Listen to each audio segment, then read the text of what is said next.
In today's schedule, at 9:30 a.m., there's a video conference call with a branch manager from the Tokyo office, and at 11 a.m., there's a meeting with an executive director from Sungwon Bank. Lunch is scheduled with the head of operations at Taegwon Heavy Industries. The director stops, stares at the protagonist, and tells her that's all for today's schedule. He adds that something has come up in the evening and asks her to book a place women around her age would like. The protagonist smiles and says she'll make a reservation at a nice place. The director tells her that's all and that she can return to work.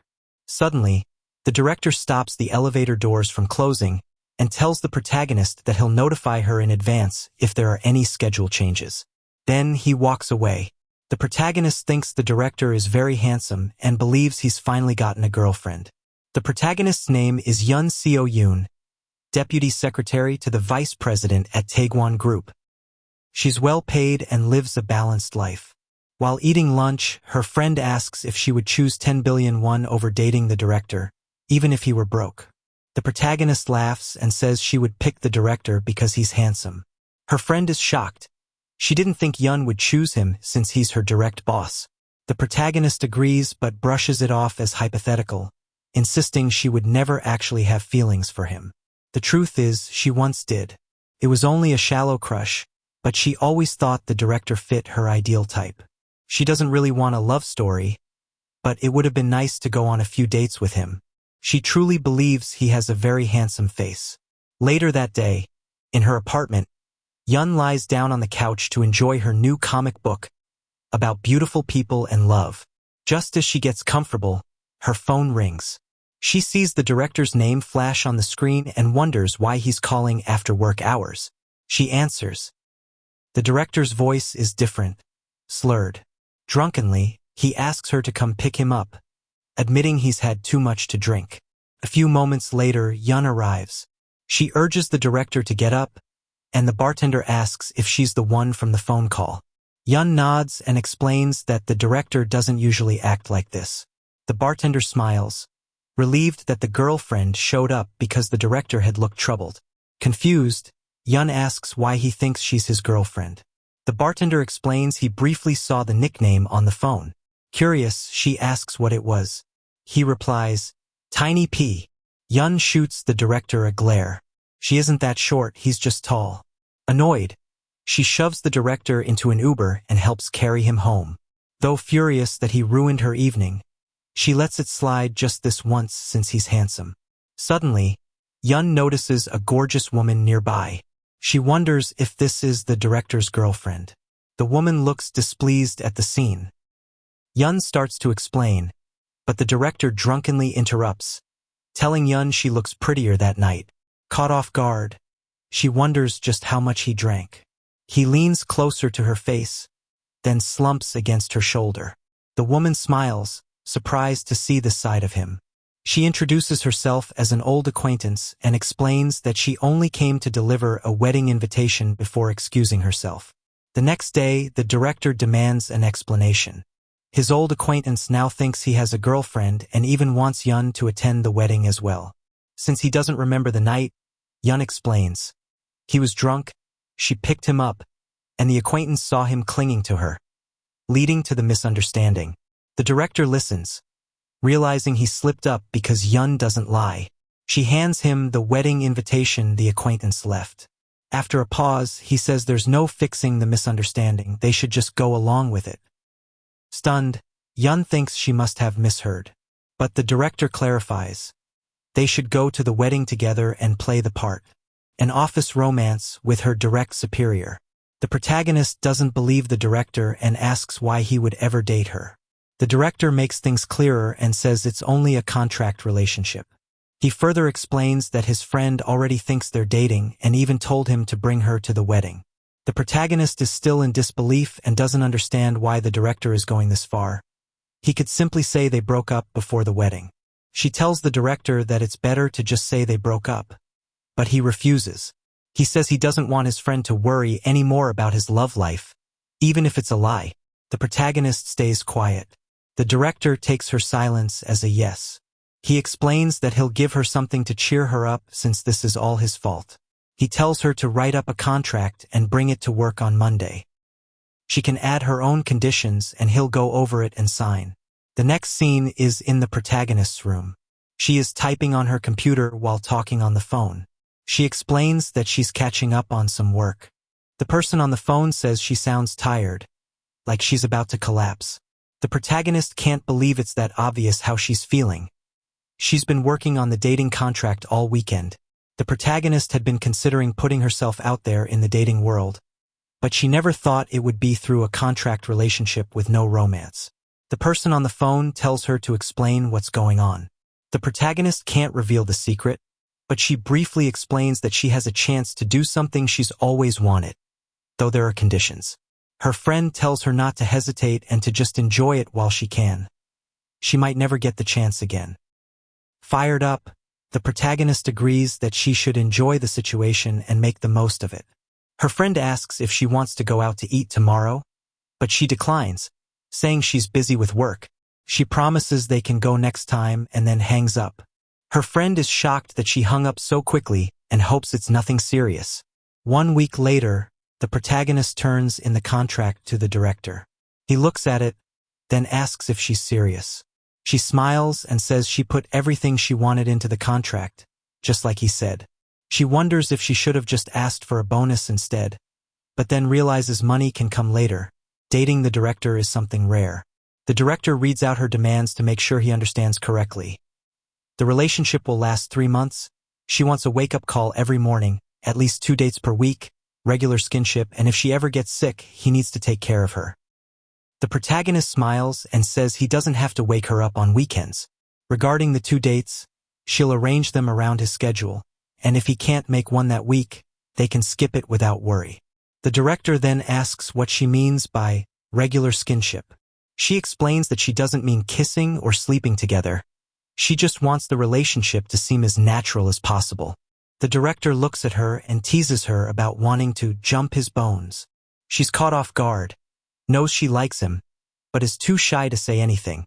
The director tells her to explain a situation where they must act affectionate, and if she can convince him, he'll sign the contract. Nervous and flustered, she suddenly pushes the clipboard at him and says they would need to hold hands at the wedding to seem like a real couple. They would need at least a month to practice so it feels natural. The director listens as she explains why their fake relationship will last 3 months. She tells him that should be enough time to attend housewarmings and social invites after the wedding. She then asks if there's anything he'd like to change. He smiles and says no, let's sign it as is. The protagonist wonders why he's smiling. The director leaves. Later that night, he reflects that the protagonist has grown as a person for making conditions like these. He had thought she was still like a kid, but now he knows she's not, and he's ready to see what happens. Dating officially starts tomorrow. The protagonist is still asleep, dreaming about intimate moments with the director. Suddenly, her phone rings and wakes her up. She realizes she had dozed off while reading a comic last night. Looking at her phone, she sees it's the director calling, not her alarm. She answers formally. The director asks if she always wakes up to calls like that. She's dumbfounded. Glancing at the time, she sees it's 5:32 a.m. She hides under her blanket and asks if he knows what time it is. The director looks at his watch and tells her. She replies that she usually wakes up at 7 a.m., but he smirks and tells her she should match her boyfriend's lifestyle. The protagonist blushes, remembering they officially became a couple today. The director explains that if she's willing to adjust, he can pick her up. His morning routine is waking up at 5 a.m., working out for an hour, and then having a light breakfast before heading out. The protagonist thinks it over but decides she isn't that disciplined and would rather go back to sleep. The director suddenly says she looks like the type who hates exercise. She gets upset and asks him to explain. He tells her body is soft like pudding. She denies it and hangs up, wondering what kind of wake-up call that was. Still, she thinks pudding does sound good. In the next scene, there are 3 puddings on a table. The director wants to know what's going on. The protagonist explains she bought them for breakfast and got one for him too. The director picks one up, thinking the pudding does resemble her. He doesn't really like sweets, but since his girlfriend got it for him, he's willing to eat it. She watches nervously as he says it's good.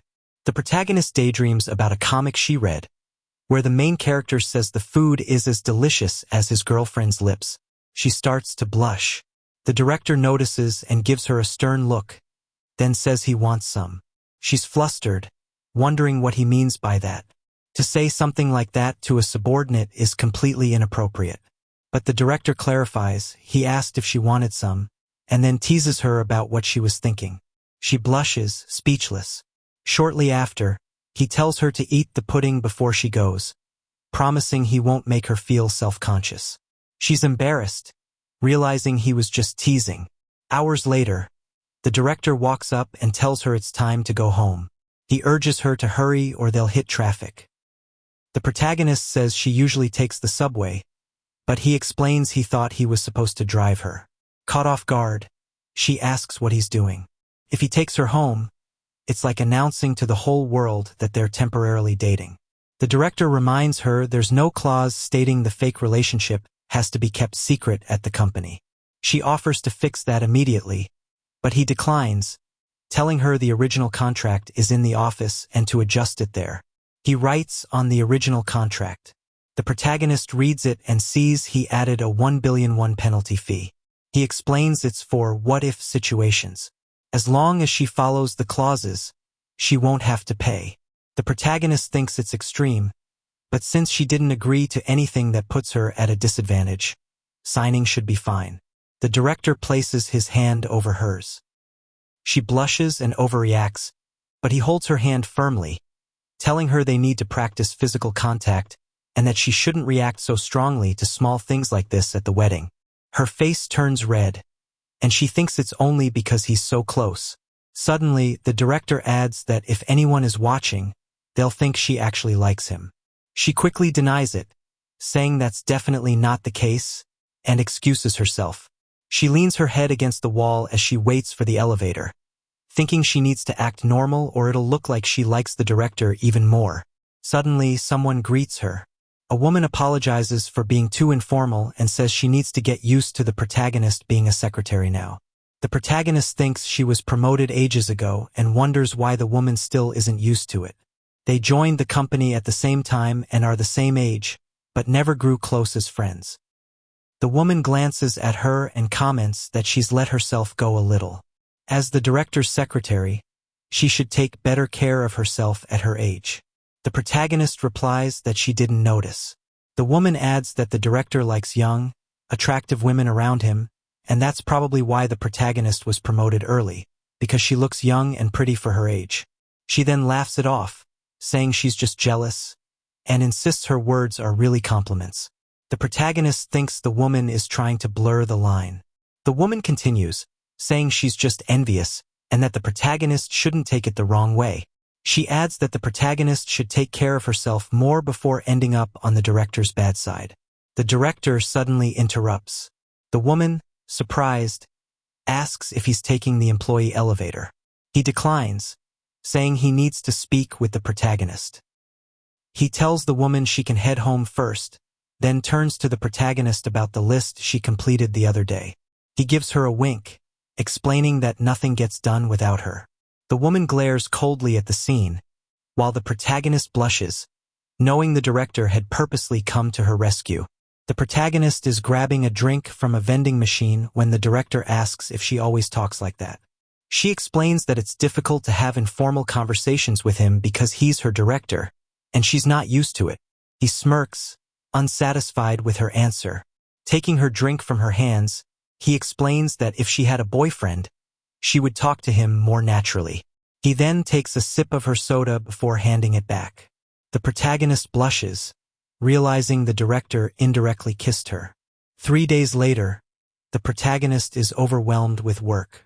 The director is just as busy, and neither of them has had time for any secret romance. She feels disappointed. It doesn't even feel like they're dating.